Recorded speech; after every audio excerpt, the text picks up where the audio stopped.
我国船只现身九段线内作业，但是越南在这时候却表示不满，强烈反对。不过面对越南的不满却没人搭理，越南只好自导自演了一出闹剧。来看详细情况如何。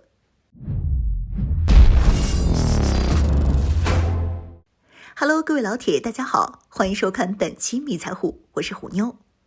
近期，我国一艘海洋地质4号科考船现身南海九段线内作业，这引起了越南方面的强烈不满，因为越南认为中国这是在越南的专属经济区内作业，越南有着对这一片地区的资源权和管辖权。中国没有向越南汇报，并未经越南允许作业，所以越南反对这种行为。不过很可惜，并没有任何人搭理这件事。因此，关于此事，越南国内没有任何的报道。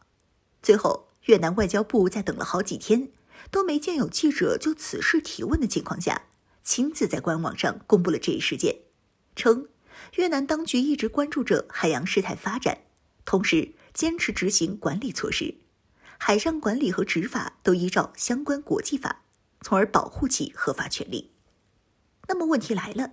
此事就真的是我国科考船在未经越南允许的情况下，在越南专属经济区作业吗？从这艘海洋地质4号科考船现身的地方来看，处于万安滩范围内，而万安滩距离越南胡志明市仅有500公里，这个距离十分之近。但不要忘了，我国当初可是划分了9段线，并且这个9段线是得到了国际承认的。也就是说，这个9段线是具有国际法律意义的。而既然越南都说了自己在海上管理和执法时都依照相关国际法，从而保护其合法权利，那中国船只在中国领海作业又有何问题？从划分上来看，这一片区域属于我国的9段线范围内，而越南所谓的越南专属经济区自然是不存在的，并且我国海洋地质4号科考船现身的区域属于中海油的日基03区块。在2012年的时候，中海油公布了在南海地区的9个区块，这9大区块对外开放，面积达160124.38平方千米，外国公司可以与我国共同合作开发这9大区块资源。在公布的金银22、华阳10、华阳34、毕生16、弹丸04、弹丸22、引庆西18、日基03、日基27区块中，前7大区块都位于中建南盆地，后2大区块位于万安滩盆地，而万安滩盆地的油气储量在50亿吨以上，可供连续开采50年，是南海地区的富油区。如此大的一座宝山，越南自然也对其虎视眈眈。在上世纪之时，得益于地理位置的优势，我国船只无法获得补给，越南船只却能随时抵达这里，所以这一地区便被越南占领，准备好的油气开采计划也被迫终止。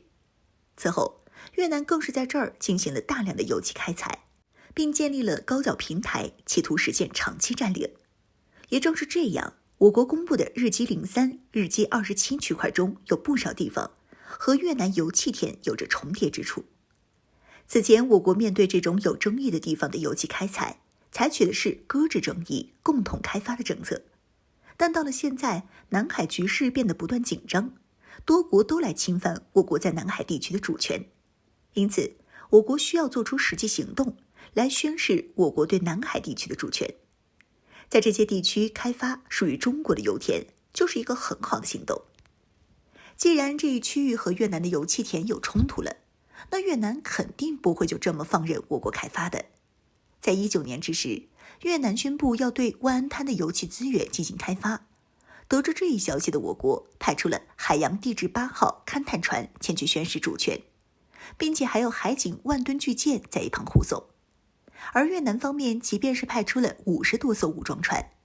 但因为体型差距巨大的原因败下阵来。我国也顺利完成了对这地区的勘探，越南对此地也没了想法。原本搭建的高脚平台也被全部放弃。从此以后，万安滩就被我国牢牢地掌控。虽说这一地区现在是我国在开发，但我国也并没有选择完全占领，而是采取了招标的方式。其他国家可以通过竞标的方式来和我国共同开采这些区域，一起来开采油气。原本对于这种方式大家也都能接受，既没有产生冲突，还能够赚钱，大家皆大欢喜。但越南可不这么认为，越南认为这一片地方本就属于自己，因此不需要和任何人合作。但无奈中国这些年来的发展实在是太快了，想要镇守南沙群岛都不需要海军了，仅依靠海警都能完成任务了。更别提中国这几年还在永暑礁、美近礁打造了一系列军事基地，让海警能够随时补给。即便越南有重新夺回湾安滩的想法，也没那实力了。既然动手不管用，那么越南就想到了通过动嘴皮子来夺回，所以才有了这一幕。但无奈无人搭理，就连美国都承认就断线了。这些人还能有什么不一样的想法？